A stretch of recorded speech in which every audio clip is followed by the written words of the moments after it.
World News in 5. Right now. News and developments making headlines around the world in 5 minutes.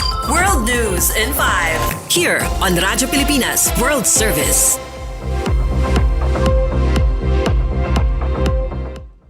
Good day to all of our listeners here on Radyo Pilipinas World Service. This is World News in 5 and I'm your host, Steph Vicente.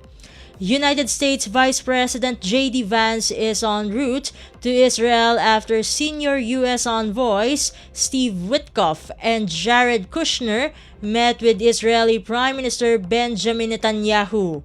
Al Jazeera reported that U.S. officials are having these high-level conversations in Israel this week to move forward with the Gaza ceasefire deal and to talk about what's next. The Israelis have said that until the remaining bodies, now 15, of hostages are brought back from Gaza, that's when they are going to be willing to talk about what's next for the Palestinian territory. But the Americans are saying that's not going to be the case since it was going to be a difficult task to locate the bodies in the ruins of the bomb-blasted enclave after 2 years of war. The Trump administration helped broker the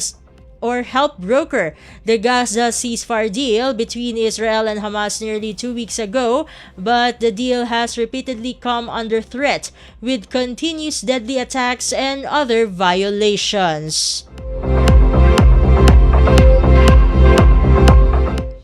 In other news overseas, the United States and Australia have signed a deal intended to boost supplies of rare earths and other critical minerals as the Trump administration looks for ways to counter China's dominance of the market.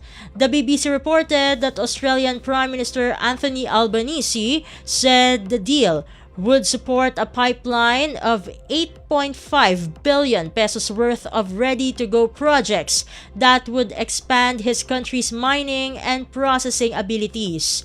It includes 1 billion pesos or $1 billion US dollars rather to be invested by the two countries in projects in the US and Australia over the next 6 months. It is noted that the US and Australia have been working on these issues since Trump's first term, but Albanese said the latest agreement would take the partnership to the next level.